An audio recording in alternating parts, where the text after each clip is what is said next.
Deputy CM सम्राट चौधरी अब ऐसा लग रहा है कि बहुत मुश्किल में फंस गए हैं। देखिए, पार्टी के नेता साथ छोड़ रहे हैं।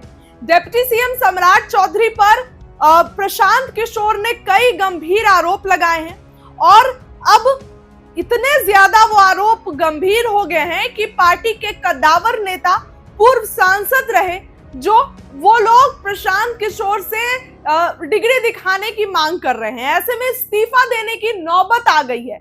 नीतीश कुमार भी इन सभी चीजों को बर्दाश्त नहीं करते हैं। कल को ये इल्जाम जदयू पे लगा था, अशोक चौधरी पे लगा था, तो अशोक चौधरी ने पलटवार में क्या किया, तो 100 करोड़ का मानहानि का केस प्रशांत किशोर पे कर दिया। क्या अशोक चौधरी सबूत नहीं दिखा सकते थे? क्या अशोक चौधरी प्रशांत किशोर ने जो प्रूफ मांगे वो प्रूफ ही दिखा देते? लेकिन नहीं, अशोक चौधरी ने उल्टा प्रशांत किशोर पर मुकदमा कर दिया। मैं ये नहीं बोल रही हूं कि प्रशांत किशोर बहुत अच्छे हैं, लेकिन कहीं ना कहीं अशोक चौधरी को इन सभी चीजों पर सबूत दिखाना चाहिए था। अब आप देखिए कि यही हालत सम्राट चौधरी की भी हो रही है। सम्राट चौधरी पर प्रशांत किशोर ने कई आरोप लगाए। दिलीप जायसवाल पर हत्या का आरोप लगाया, मंगल पांडे पर भी आरोप लगाए और जीवेश मिश्रा पर भी आरोप लगे हुए हैं। इन चारों मंत्रियों ने अभी तक कोई सफाई नहीं दी है। सम्राट चौधरी लेकिन बुरे फंस गए हैं। बीजेपी के कद्दावर नेता, लेकिन लोकसभा चुनाव में अनफॉर्चुनेटली उनकी हार हो गई। उन्होंने ये कहा है कि सम्राट चौधरी जी को डिग्री दिखानी चाहिए और नहीं तो इस्तीफा देना चाहिए, क्योंकि अगर सम्राट चौधरी जी ऐसा डिग्री नहीं दिखाएंगे, इन सभी बातों पे अपनी बात नहीं रखेंगे, तब पार्टी की छवि खराब होगी। बीजेपी का ग्राफ लगातार गिरता जा रहा है। उन्होंने ये कहा है कि मैं लोकसभा चुनाव की तरह मतलब कि विधानसभा चुनाव तो नहीं लड़ूंगा, लेकिन लोकसभा चुनाव में जो नेता मुझे हराने की कोशिश किए, जो नेता मेरे साथ बुरा किए, अगर एक तो भगवान सिंह कुशवाहा जो जदयू के एमएलसी हैं और एक और हैं, तो अगर पार्टी उनको टिकट जो है वो देती है तो मैं इस बार उनके लिए विरोध में प्रचार करूंगा, यानी कि विपक्ष के साथ जाएंगे। तो उन्होंने साफ साफ इस बात का संदेश दे दिया है और अब सम्राट चौधरी पर भी गाज गिरी है। सम्राट चौधरी इस्तीफा जो है वो देने के कगार पे है। नीतीश कुमार क्योंकि ऐसी चीजों को स्वीकार नहीं करते हैं और प्रशांत किशोर बिल्कुल नहीं डर रहे हैं। लगातार आरोप प्रशांत किशोर लगाए जा रहे हैं। दिलीप जायसवाल पे भी आरोप लगे हैं, तो उन्होंने कहा कि दिलीप, खास करके आरके सिंह जो चुनाव हार गए थे, उन्होंने तो स्पेशली ये कहा कि सबसे पहले सम्राट चौधरी को अपनी डिग्री जो है वो सार्वजनिक करनी चाहिए, डिग्री को सबको दिखाना चाहिए। इसके साथ ही प्रशांत किशोर ने यह भी आरोप लगाए थे कि नाम बदल के आए हैं सम्राट चौधरी ने। तो यही सब दोस्तों बीजेपी में चल रहा है और बीजेपी पर उन्हीं के पार्टी के नेताओं ने गंभीर आरोप लगाना शुरू कर दिया है। गंभीर आरोप इसलिए क्योंकि आप सबसे पहले तो देखिए कि सम्राट चौधरी बीजेपी के हैं और आरके सिन्हा जो है ना, वो बीजेपी के छोटे मोटे चेहरा नहीं है, पूर्व सांसद रहे हैं, केंद्रीय मंत्री है, पूर्व केंद्रीय मंत्री, तो आप उनको इतना हल्के में नहीं ले सकती। और जब वो ये बात बोल रहे हैं कि सम्राट चौधरी को डिग्री दिखानी चाहिए, यानी कि बीजेपी नेता भी सम्राट चौधरी से संतुष्ट नहीं है, सम्राट चौधरी के बिहेवियर से सेटिस्फाइड नहीं है, इसीलिए वो ये कह रहे हैं कि भैया तुम डिग्री अपनी दिखाओ और नहीं तो हमारे बीजेपी जो पार्टी है उसका ग्राफ डाउन हो रहा है। आरके सिन्हा ने ये बयान दिया और तब से चर्चा का विषय बनता जा रहा है। आरके सिन्हा देखिए, लोकसभा चुनाव के दौरान तो वो हार गए थे, लेकिन और वो क्या हारे, उपेंद्र कुशवाहा भी हारे, बक्सर में मिथिलेश तिवारी हारे, तो ये सभी क्षेत्रों पर बीजेपी इस बार पूरी फोकस में है। ऐसे में उन्होंने ये सब चीज नहीं कहा है कि मैं चुनाव लड़ूंगा या नहीं लड़ूंगा, इसको लेकर उन्होंने कुछ भी नहीं कहा है। अब देखने वाली बात तो ये होगी कि आने वाले दिनों में क्या कुछ होता है।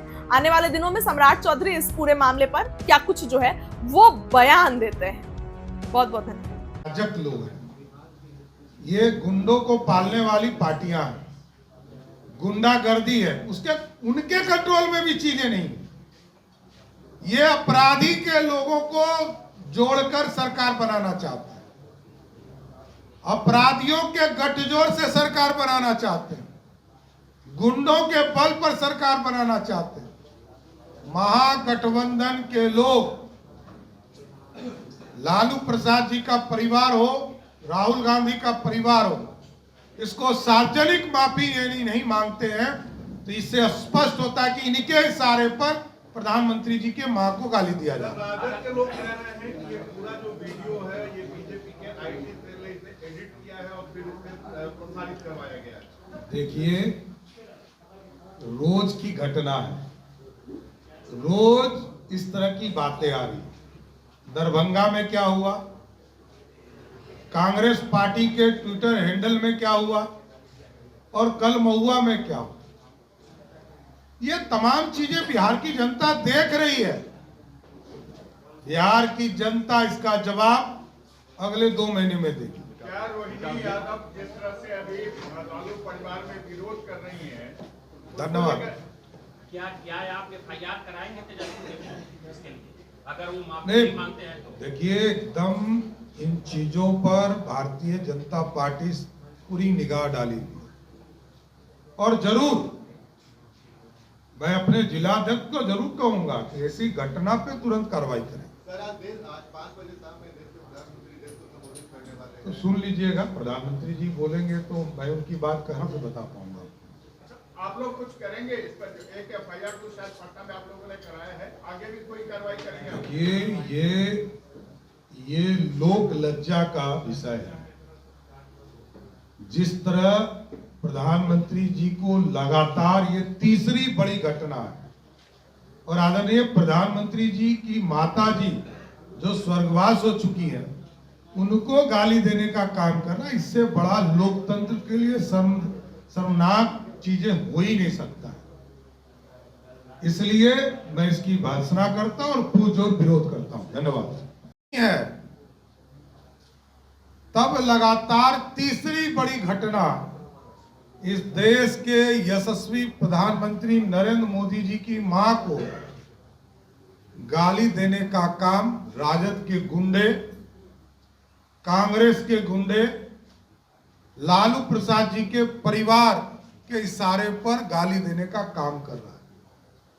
यह लोकतंत्र के लिए शर्मसार है, और ये जब सत्ता में नहीं है तब देश के प्रधानमंत्री जी को गाली दे रहा है, और जिस दिन ये लोग सत्ता में आ जाएंगे लौटकर, तो जो हम लोग कहते हैं जंगल राज, आतंक राज फिर से स्थापित करने का काम करेंगे। ये लोग सत्ता में आएंगे तो बिहार की अस्मिता लूट जाएगी, बिहार के आम जन का के मां बहन को गाली देने का काम ये परिवार करेगा।